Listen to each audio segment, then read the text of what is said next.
Mari kita berdoa. Terima kasih Bapa, terima kasih Tuhan Yesus, terima kasih Roh Kudus. Kami telah bersekutu dengan tubuh dan darah-Mu Yesus. Sebentar kami akan mendengarkan sebagian daripada kebenaran firman-Mu ya Bapa. Sebelum itu segala puji, hormat, syukur kami naikkan kepadamu Bapa, kepadamu Tuhan Yesus, dan kepadamu Roh Kudus, karena Engkaulah Allah Tritunggal kami yang Esa.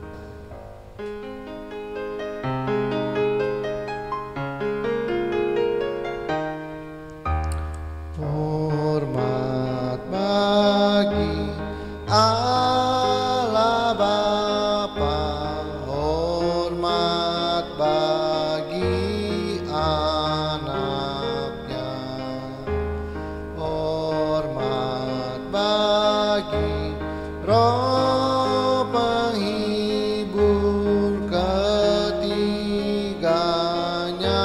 yang Esa. Haleluya,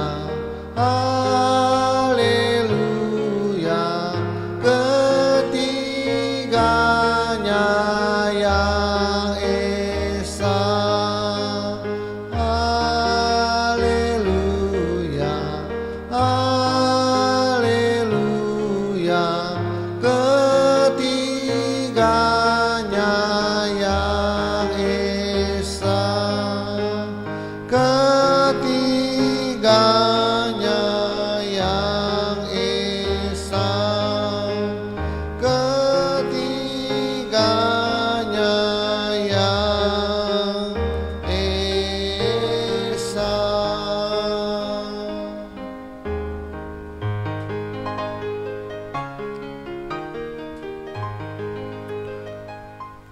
Berikanlah kami pengetahuan, pengertian, dan akal budi-Mu ya Tuhan, supaya kami menjadi orang bijaksana dan rendah hati seperti diri-Mu.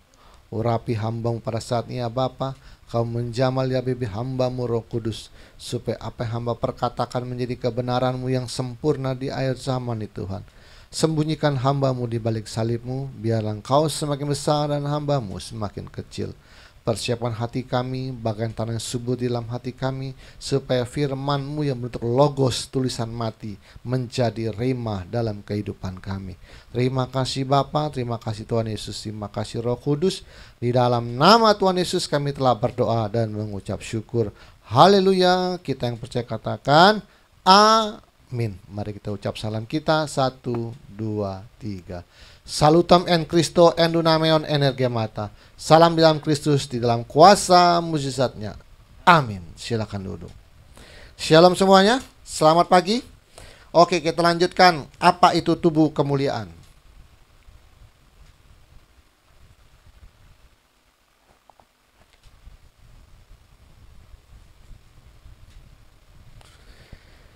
Setelah nanti menjelang rapture, tubuh kita akan diubah menjadi tubuh kemuliaan. Kita ulang lagi dari awal. Tubuh kemuliaan adalah tubuh yang tidak dapat mati, sakit, serta tua. Ia akan berumur 33 tahun seperti umur Tuhan Yesus. Diambil dari buku Robert Liardon yang berjudul Aku Melihat Surga atau I Saw Heaven. Yang kedua, tubuh kemuliaan adalah seperti tubuhnya Tuhan Yesus waktu Tuhan Yesus menampakkan diri selama 40 hari. Sama. Jadi mau makan nggak mati. Terus tubuh kemuliaan adalah dapat makan jika ingin makan, tetapi tidak makan juga tidak mati. Seperti Tuhan Yesus mengajak makan murid-muridnya di pantai Danau Tiberias, dan ini lagi makan ikan bakar ya. Di sana manggilnya ikan Petrus. Tapi saya sih belum pernah lihat bentuk ikannya, tapi dari orang-orang yang ngomong yang pernah ke Israel, ikan Petrus itu dia bilang ikan bujair, katanya seperti ikan mujair dia. Nah, ya, jadi dalam Yohanes 21, 12, 14 kata Yesus kepada mereka, marilah dan sarapanlah. Jadi bisa makan. Jadi tubuh yang terkenal adalah bisa makan, nggak makan juga nggak mati. Ya. Terus tidak dibatasi oleh ruang dan waktu, mampu menembus pintu jika ingin masuk seperti Tuhan Yesus waktu masuk secara tiba-tiba dan berkata, damai sejahtera bagimu. Jadi tubuhnya juga tidak dibatasi ruang dan waktu. Yohanes 20, 19-20, ketika hari sudah malam, pada hari pertama minggu itu, berkumpulan murid-murid Yesus di suatu tempat dan pintu-pintu yang terkunci, karena mereka takut kepada orang-orang Yahudi. Pada waktu datanglah Yesus dan berdiri tengah-tengah mereka dan berkata, damai sejahtera bagi kamu. Dan sesudah berkata demikian, ia menunjukkan tangan dan lambungnya kepada mereka. Murid-murid itu bersuka cita karena mereka melihat Tuhan. Jadi tubuh yang tidak dibatasi ruang dan waktu. Nah, pintu kunci semua, masuk. Shalom, damai sejahtera bagimu. Nah, seperti itu dia. Ini memang nggak bisa kebayangan tuh buku kemuliaan, kok kayak gentayangan ya, tapi kok bisa makan itu bingung. Ini memang di dimensi yang berbeda dengan sekarang, ya enggak? Berbeda sama sekali ya, sama aja. Waktu tiga malaikat yang menemui Abraham kan dikasih makan tuh, ya kan? Nah, itu malaikat makan juga. Tapi kalau seandainya malaikat tuh nggak makan, mati nggak? Enggak juga lah. Mungkin mirip-mirip seperti itu. Atau bisa juga sama, karena Yesus berkata mereka akan hidup seperti malaikat. Mungkin mirip-mirip seperti itu. Dan nanti kita lihat aja ke depannya. Tapi gambarannya seperti itu. Oke, Yohanes 20, 26, 28. 8 hari kemudian murid-murid Yesus berada kembali dalam rumah itu dan Thomas bersama dengan mereka. Sementara pintu-pintu terkunci, Yesus datang dan berdiri di tengah-tengah mereka dan berkata, damai sejahtera bagi kamu. Kemudian ia berkata kepada Thomas, taruhlah jarimu di sini dan lihatlah tanganku. Ulurkanlah tanganmu dan cucukkan ke dalam tambungku. Dan jangan engkau tidak percaya lagi, melainkan percayalah. Thomas menjawab dia, ya Tuhanku dan Allahku. Jadi sebenarnya saya pandangannya beda ya. Kalau gereja-gereja itu memandang bahwa Thomas itu imannya kecil, nggak terlalu percaya. Tapi saya memandangnya nggak seperti itu. Dia bukan meragukan Tuhan Yesus. Ini orang agak kritis oleh. Saya nangkapnya begitu. Orang yang nggak cepat percaya itu orang yang kritis loh. Ah, masa sih enggak? Karena secara realita kehidupan, loh ini mati, Tuhan kita tuh mati loh. Kita sama-sama lihat kuburnya kok. Tiba-tiba bisa Anda bilang muncul, itu saya nggak percaya. Coba saya mau lihat dulu deh. Jadi saya nggak melihat imannya kendor, enggak. Dia tetap bilang, saya mau lihat dulu. Dia artinya masih percaya, tapi dia mau lihat dulu. Orang seperti orang yang kritis loh. Jadi cara pandangnya berbeda. Selama ini kita ini selalu berpandangan dengan narasi yang buruk terhadap pandangan kepada suatu oknum di dalam Alkitab, di dalam tokoh-tokoh Alkitab. Kita selalu memandangnya itu narasinya buruk. Saya mandangnya enggak gitu. Ini orang kritis. Karena waktu itu dia tidak hadir. Tapi semuanya dia bilang ada bener. Loh, kalau di gereja ada orang nggak percaya doktrin perpuluhan, itu dia nggak percaya apa kritis dia. Dia kritis loh. Semuanya percaya bayar perpuluhan. Kalau kamu di Makamlah, loh satu orang nggak percaya, coba saya mau lihat dulu, buktikan Alkitabnya. Kan ada orang yang seperti itu. Dia bukannya gak percaya, dia percaya kok, buktinya dia masih minta bukti kok. Tapi dia orang kritis. Jadi orang-orang seperti Thomas adalah orang-orang Kristen yang kritis. Bagus gak? Bagus juga. Dan Tuhan membungkam kekritisannya dengan hadir di tengah-tengah Thomas. Jadi saya tidak melarang Anda kritis. Saya tidak melarang jemaat itu kalau pendeta salah dikritik. Itu saya setuju-setuju. Sekarang sedang rame. Anda buka di TikTok, seorang ibu-ibu Chinese sedang mengkritik gereja. Itu kelihatannya dia bukan kapahitan menurut saya. Dia adalah kelihatannya, saya mandangnya dia ada seorang agak begitu anak ibu ini. Dia masuk dalam organisasi gereja itu, dia ada di situ. Dia lihat cara gembala gerejanya itu meminta duit dari jemaat itu adalah cara yang salah. Dia bilang gereja sekarang, dia lagi ngetik gereja, tapi dia gak akan sebut gerejanya, kan gak etis. Dalam TikTok dia gak sebut nama gereja. Tapi gereja sekarang itu bikin ibadah sesering mungkin yang pertama, supaya untuk mendapatkan kolekte. Lalu dia Gereja sekarang suka membuat acara-acara yang duniawi supaya jemaat hadir dan memberikan kolekte. Yang hebat lagi dia bilang, gereja ini dia bilang, nggak tahu nih gerejanya dia, jual kupon undian seharga berapa, 5.000, 10.000, ya sama aja kolekte juga ya. Beli kupon, diundi nanti dapat kulkas. Kalau kulkasnya harga 1,5 juta, dapat persembahannya 15 juta, masih untung gembalanya. Udah nangkap? Gila, ini gila ini. Saya nggak tahu tuh gereja mana. Saya tahu nih gereja dia itu. Karena dia bilang begini, saya sudah tegur pendetanya, saya sudah tegur pengurusnya, tapi saya mana dibenci, dia bilang, dimusuhin, dia bilang, nggak terima. Dia bilang itu cara yang salah, dia bilang, untuk memberikan persembahan kepada Tuhan. Yang benar harusnya, dia bilang, kalau para hamba Tuhan memberikan firman Tuhan, mengajak firman Tuhan dan memberkati orang itu tergerak, maka dia memberikan dengan ikhlas, bukan pakai undian kulkas, dia bilang. Kulkas 1 pintu 1,5 juta kan. Ya, kalau kolektornya dapat 10 juta masih untung 8,5 juta. Jadi gereja ini cara duitnya begitu persembahannya. Bikin ibadah yang banyak, sering-sering, kalau bisa bikin sering lah, dalam seminggu tuh bisa 4-5 kali, Senin, Selasa, Rabu bikin 4 kali. Terus bikin acara-acara duniawi di gereja yang hura-hura, makan-makan, yang penting kolektornya. Yang ketiga, bikin kupon undian, dapat kulkas, konten kolektor ya. Boleh juga Pak ya? Boleh nggak kita Pak? Kayaknya boleh juga Pak. Saya hadir ada, loh jemaatnya ada 500, satu orang 10.000 berapa?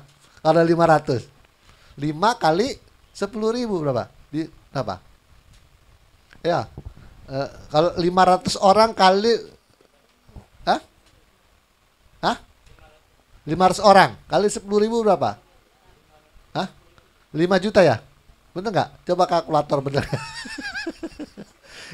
ya mak, kalau kasih kulkas 1 pintu masih untung, masih dapat 3,5 juta. Jadi kalau jemaatnya 500 orang, kalau jemaatnya 1.000, nah, makin banyak untung lagi. Enggak. Jadi dagang ini sebenarnya undian apa dagang kulkas sebenarnya. Nah, dia nggak nyebut, sampai orang tuh komen, dia bilang, ibu kalau mau kritik langsung aja ke pendetanya, langsung sebut aja bu pendetanya siapa, namanya siapa. Ibu tuh nggak mau, itu nggak etis, dia bilang. Pokoknya ada, dia bilang. Saya sudah kasih tahu pengurus dan gembalanya, dia bilang, cara yang salah untuk mendapatkan persembahan, dia bilang. Lagi heboh tuh di TikTok, dia tiap hari loh. Jadi pertama-tama dia menggugat itu gereja, kan ramai. Hanya kan banyak orang komen itu dibikinin konten. Nah, satu orang ini komen seperti ini nih, saya jawab ya, nanti besok nih orang ini komennya seperti ini nih. Saya bukan jangan menghakimi bu, ibu kan, saya tidak pernah menghakimi, dia bilang nih. Saya jawab ya, dia bilang ini dia bilang yang komen, jangan menghakimi bu, nanti dapat penghakiman lagi, ukurannya kamu pakai aja. Jadi komen. Saya jawab ya, saya bukan menghakimi. Kenapa? Saya juga bukan hakim karena saya tidak bisa menghukum, dia bilang. Saya yang mengkritik itu cara yang salah, masa saya disalal. Jadi setiap komen orang dibikin postingan, makin meledak, dapat duit TikTok. Intan juga ya. Nggak apa-apa sih. TikTok memang membuka, TikTok, YouTube sama Facebook kan memang membuka itu, terserah lah. Ya. Semakin viral, semakin penontonnya banyak, view-nya banyak. Tuh. Kalau saya mah orang lihat begitu sih, saya suka komenin. Yang ibu ngomongin ini sebenarnya blokosuto dia. Dia ngomong apa adanya. Cuma kalau orang yang batinnya buruk ini nangkapnya salah ini. Terus di TikTok setelahnya saya komenin lagi tempat yang lain. Ibu ini sebenarnya orangnya lurus, maunya lurus, cuma caranya memang agak saklek dia. Lurus agak kasar ya. Dia maunya lurus itu. Saya bilang, kalau di gereja saya mau terima orang ini. Saya mau cari orang lurus di gereja, Pak.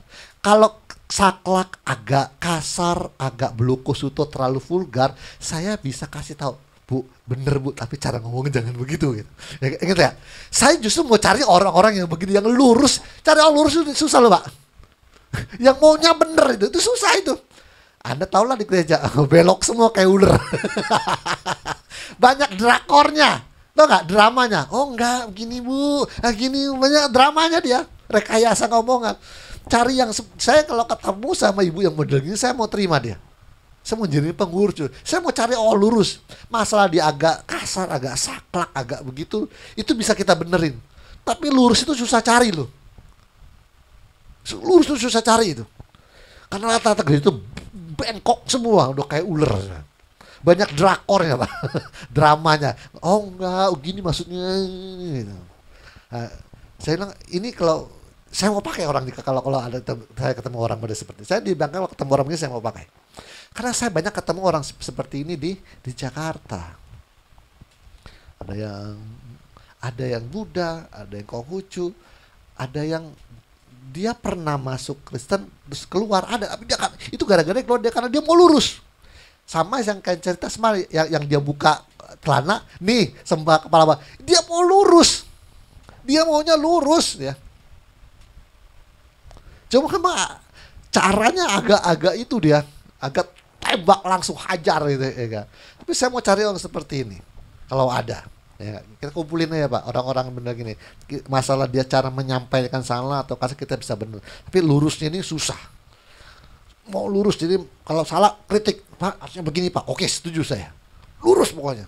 Jangan ada bengkoknya dikit. Jangan. Di ATM nggak boleh. Bengkok dikit tidak boleh. Memang harus lurus dia. Masalah agak kasar kita bisa perbaiki. Oke. Yohanes 20 mana lagi tadi? Pekerjaan kita yang terakhir adalah menghakimi malaikat yang selama ini telah membantu kita dalam pekerjaan di dunia ini. 1 Korintus 6:3. Tidak tahukah kamu bahwa kita akan menghakimi malaikat-malaikat?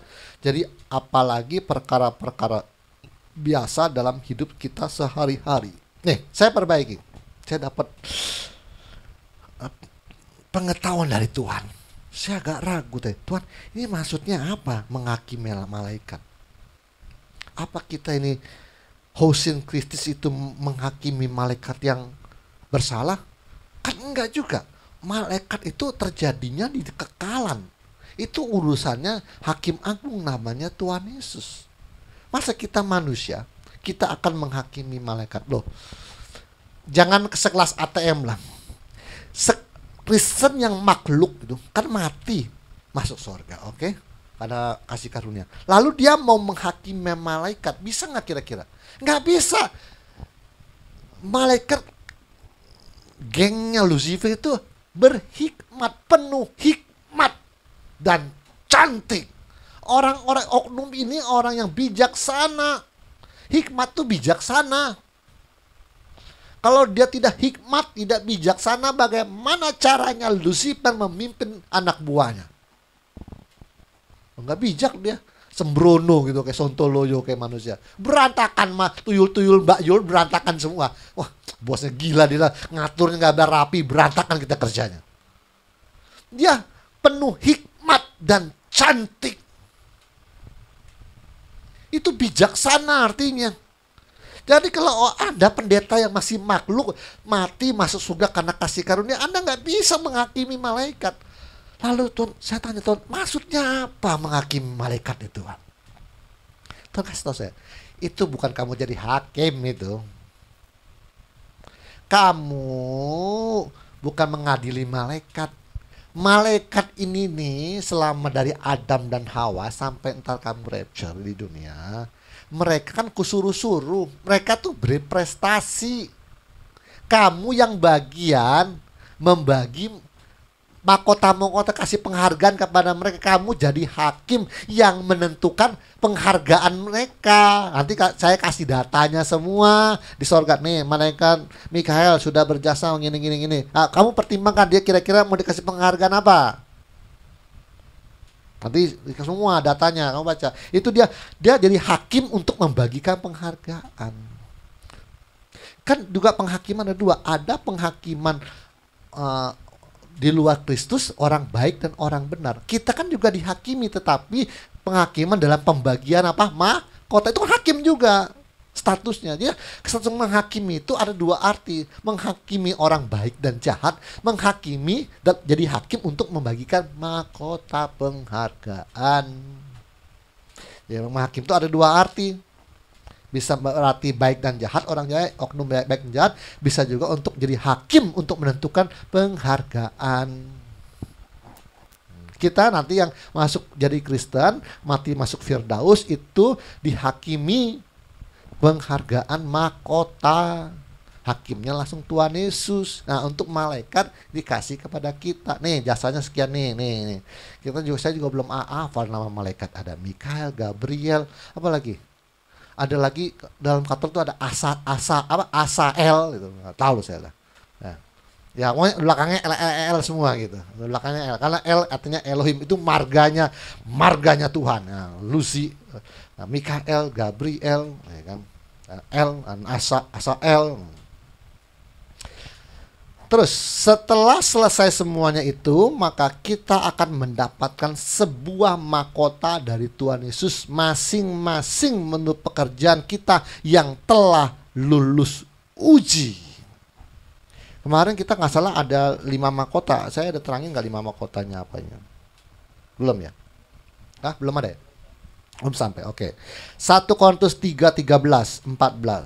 Sekali kelak pekerjaan masing-masing orang akan nampak karena hari Tuhan akan melakukannya. Sebab ia akan nampak dengan api, dan bagaimana pekerjaan masing-masing orang akan diuji oleh api itu. Jika pekerjaan yang dibangun seseorang tahan uji, ia akan mendapatkan upah. Api itu lambang apa? Simbol apa? Ujian api. Jadi kalau seseorang yang percaya akan dibaptis oleh Roh Kudus dan dengan api. Jadi dibaptis oleh Roh Kudus untuk hidup yang baru, diperbarui, lahir baru. Api diuji. Artinya begitu. Api itu adalah simbol daripada pengujian. Makanya aku diuji dalam api dapur kesengsaraan, kata Ayub. Jadi simbol daripada ujian adalah api. Nah, kalau ada yang mengartikan dibaptis oleh Roh Kudus dan api di kalau orang Katolik itu ada api penyucian, purgatorium, ya, purgatori.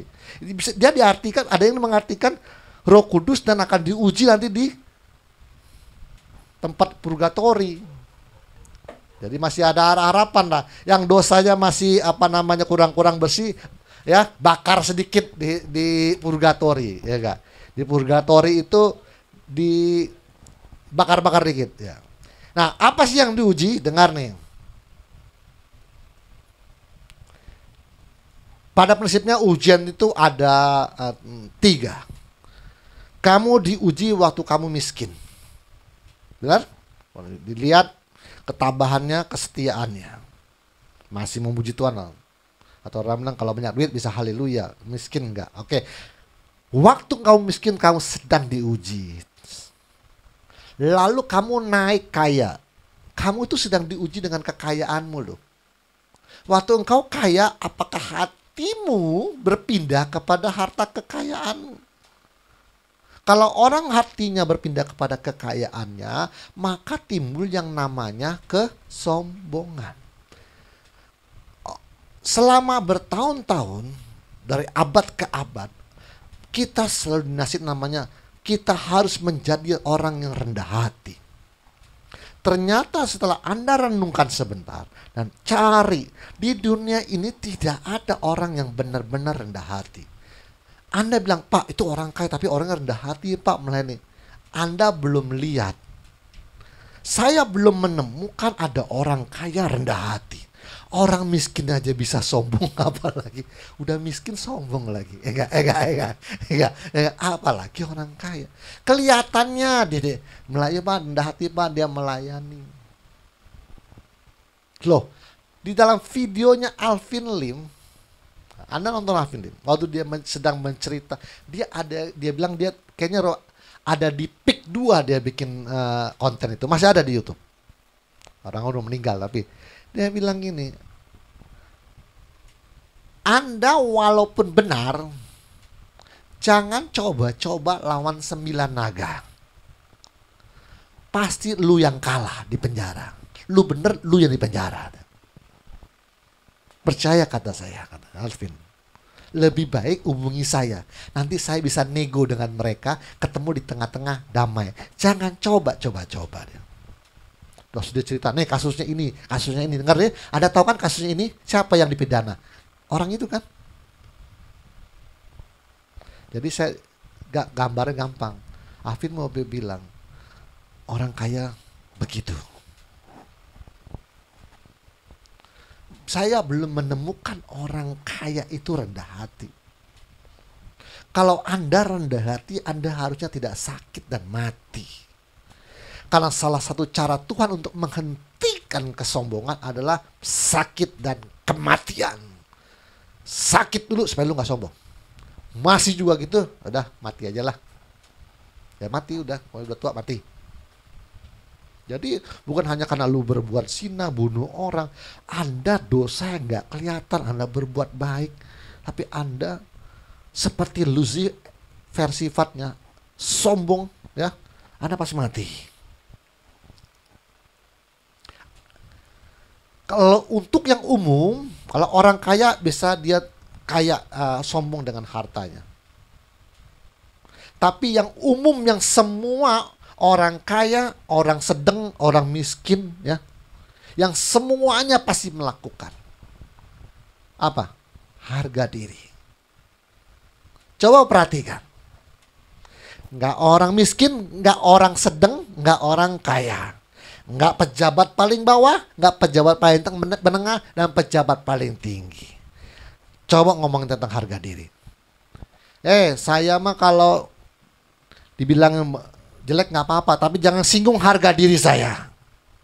Kalau harga diri saya disinggung, dibilang saya nggak ampun nih, saya penjarakan orang itu. Nggak orang miskin, nggak orang sedang, nggak orang kaya, nggak pejabat paling bawah, nggak pejabat paling menengah, dan pejabat. Apalagi seorang pejabat penguasa, harga dirinya diinjak-injak, nggak lama Anda dijemput. Karena manusia punya prinsip. Ini orang kalau gue gak kasih pelajaran, harga diri gue diinjak-injak. Bener gak? Itu prinsip semua. Termasuk saya yang ngomong dulu. Kalau gak saya kasih pelajaran, dia begitu terus. Harga kita diinjakin berulang terus. Saya kasih pelajaran biar dia tahu. Itu yang dipertanyakan apa? Harga diri. Waktu saya ngomong begitu sama istri saya, bilang, nah itulah. Coba kau renungan. Bener gak? Kita juga sering begitu. Asal orang itu berulang-ulang menghina kita, berulang-ulang nantangin kita, lama-lama kita punya prinsip seperti itu. Nih orang kalau dikasih pelajaran nggak berhenti nih, harga diri kita diinjek-injek gitu. Kayaknya kita takut sama dia. Waktu itu saya bilang ngomong begitu, stok, iya, oh iya lu bener lu. Itu namanya kesombongan atau enggak? Iya. Harga dirinya wajar. Begitu nih dalam hati, wah lu. Harga diri. Perhatikan Yesus. Dari taman Getsemani sampai dia di kayu salib, nggak keluar tuh harga dirinya, nggak keluar. Dia apapun, dia seperti domba yang dibawa ke tempat pembantaian, mulutnya diam. Itu tuh yang merendah hati itu. Memang susah Pak. Namanya kita dihina, diinjak, dihargai Pak, harus menerima itu mah agak susah. Saya tahu. Emang itulah memang proses terakhir daripada anthropos-theos ministry itu. Kalau anthropos-theos ministry masih dihina, dijelekin, terus masih mau lapor polisi pakai pengacara, belum. Ada yang mau kau bela itu. Waktu ia dicaci, ia tidak melawan. Ya, waktu ia dihina, tapi ia menyerahkan kepada dia yang menghakimi dengan benar-benar totalitas. Yang boleh menghormati dan memberikan kau penghargaan hanya Tuhan Yesus. Maka Yesus berkata, Aku tidak memerlukan penghormatan oleh manusia. Penghormatanku datang dari Dia yang mengutus aku. Totalitas. Susah nggak? Ini harus belajar. Karena sesuai visinya. Harus sama seperti Tuhan Yesus. Oke, terus. Jadi ujian ketiga ya. Waktu engkau miskin, waktu engkau kaya. Yang ketiga, waktu engkau tersohor, terkenal. Mungkin engkau tidak seberapa kaya. Ya, banyak orang kan di TikTok tuh viral. Kali kan nggak kaya sih, tapi wah heboh bener gitu. Tersohor dia. Lalu lawan 9 naga ya belum ada apa-apanya. Hanya modal TikTok doang, ya gak? Tapi tersohornya ini. Waktu engkau tersohor, engkau masih sombong. Karena punya prinsip, siapa lu? Gue terkenal, dipuja orang. Terkenal dan dipuja orang. Ya, makanya untuk membuat orang lain itu tunduk dan hormat dan memberikan penghargaan kepada kita. Supaya orang tahu siapa dia. Kadang-kadang pendeta bisa pakai pengawal. Pendeta ada yang pakai pengawal. Bapak gembala datang dari ujung ke ujung, yang pakai safari yang cepak itu sudah berbaris semua. Pak mendadak mau datang. Masuk vung vung vung vung, udah kayak pas pampres sudah. Ada hamba Tuhan yang memakai sopirnya itu aparat. Ada dari polisian, dari tentara, ada yang sopir pribadinya itu. Pendeta itu. Masih Pak, karena tersohor, kenal dia. Nah, ujian ketiga. Ada lagi. Waktu engkau menolong, memberi itu tulus atau minta imbalan. Itu sedang diuji. Pemberian kamu itu nggak ada harganya loh. Kalau kau memberikannya ada imbalan. Atau orang memberi itu jasanya terlalu besar. Tahu nggak? Kadang-kadang orang nolong dikit jasanya terlalu besar. Tuh dia dulu tuh kalau nggak gitu. Nolongnya dikit jasanya terlalu besar. Sering ketemu nggak? Sering ketemu ya. Nolongnya dikit tapi dulu dia kalau nggak saya tuh nolongnya dikit tapi jasanya besar sekali. Itu nggak ada. Dibakar oleh api ujian masing-masing. Ada harga. Anda nolong duit, dipanggil semua FCTI, MC, global. Wah kelihatan Pak Gembala sedang bagi 1 ton beras. Wah diliput. Itu nggak ada artinya. Diuji oleh api, terbakar oleh api pekerjaan masing-masing. Pak, tapi zaman sekarang kalau nggak di videoin kan nggak viral Pak.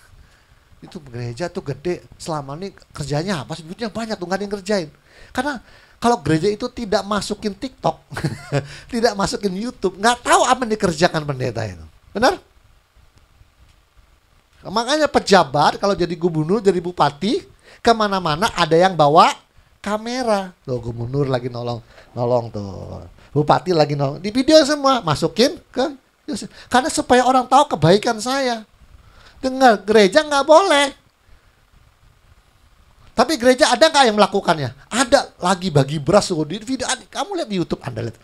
Di videoin lagi bagi beras, bagi angpau, di videoin semuanya. Sebenarnya nggak boleh. Karena kalau engkau memberi tangan kanan, tangan kiri nggak boleh tahu. Kalau kamu tahuin semua masuk, itu apa bedanya dengan kamu masuk panggil RCTI, EMC, panggil Global TV ya. Kamu cuma zaman sekarang orang nggak nonton TV lagi Pak ya, di TV-in sendiri, di TV-in sendiri Pak ya. Nggak ada gunanya semua. Ini memang susah, memang untuk mencapai sampai ini seperti Tuhan itu susah. Jangan sekarang, jangan kelamaan. 34. Oke, ini terakhir kita. Satu hukum yang harus Anda ketahui adalah jika orang duniawi untuk mendapatkan upah atau pahala dari Allahnya masing-masing, Mereka harus berbuat baik sebanyak-banyaknya untuk kumpulin pahala supaya masuk surga. Ini agama di luar Kristen. Nah, semua namanya beda-beda, ngumpulin pahala lah, sedekah lah, ngumpulin karma baik lah, apalah namanya terserah lah. Pokoknya prinsipnya harus berbuat baik, kumpulin. Kita Kristen, upah atau pahala dihitung jika kita bekerja buat Tuhan. Kita Kristen berbuat baik atau beramal sebanyak-banyaknya tidak dihitung oleh Tuhan itu sebagai upah masuk surga. Karena Tuhan melihatnya najis seperti kain kotor perbuatan baik atau kesalehan atas kesalehan manusia. Yesaya 64:66. Demikianlah kami sekalian seperti seorang najis dan segala kesalahan kami seperti kain kotor. Kami sekalian menjadi layu seperti daun dan kami lenyap oleh pekerjaan kami seperti daun dilenyapkan oleh angin. Oke, sampai sini dulu. Konsep kebaikan, kebenaran dan kesucian standar Tuhan sama standar manusia itu beda. Ya. Kadang-kadang manusia itu punya versinya masing-masing untuk namanya kebaikan, berbuat baik. Maka timbul yang namanya konsep apa? Robin Hood. Itu perbuatan baik Robin Hood loh. Ngerampok orang kaya untuk nolong orang miskin. Itu konsep manusia. Kan berbuat baik, beramal sebanyak-banyaknya. Loh, Anda bisa aja uang Anda hasil korupsi, Anda sedekah, bisa nggak? Bisa. Itu kan Robin Hood itu, ngerampok negara. Ya kan?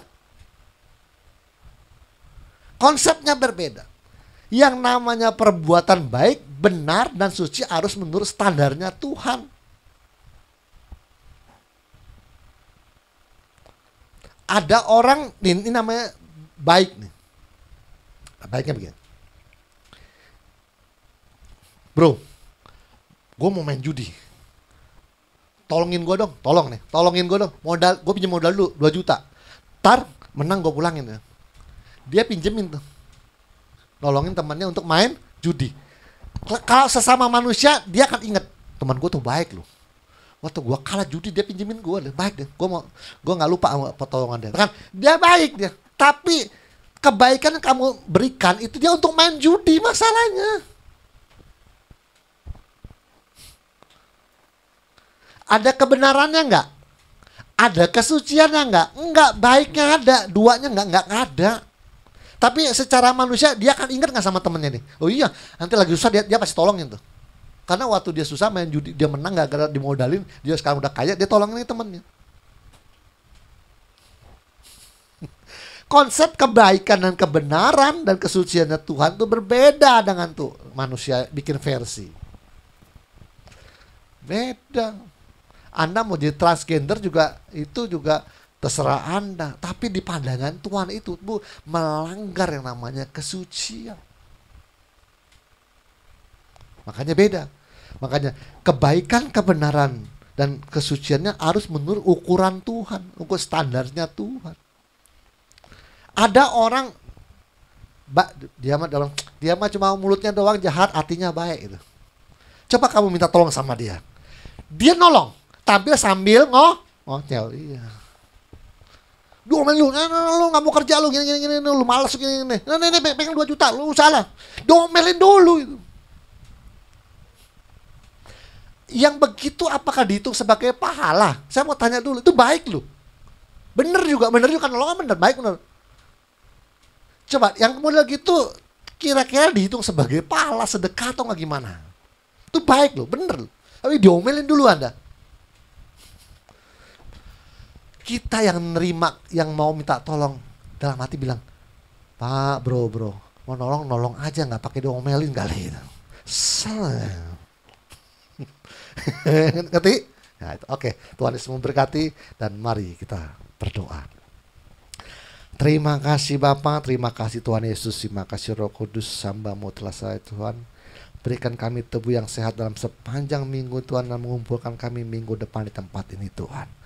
Terima kasih Bapa, terima kasih Tuhan Yesus, terima kasih Roh Kudus, Engkau telah memberikan kami samudra kebijaksanaan, di dalam tingkah laku kami, dalam pengertian kami, dalam memahami kitab suci, memahami kebenaran firman-Mu Tuhan, perintah-perintah-Mu ya Tuhan. Engkau memberikan kami hati yang bijaksana untuk memahami sebenarnya apa yang Engkau kehendaki dalam kehidupan kami. Terima kasih Bapa, terima kasih Tuhan Yesus, terima kasih Roh Kudus. Di dalam nama Tuhan Yesus kami telah berdoa dan mengucap syukur. Haleluya. Kita yang percaya katakan amin. Tuhan Yesus memberkati. 红尘自由，痴情者，莫笑痴情太痴狂。若非泛寒彻骨，哪得梅花扑鼻香？问世间情为何物，只教人生死相许。看人间多少故事，醉销魂，梅花散。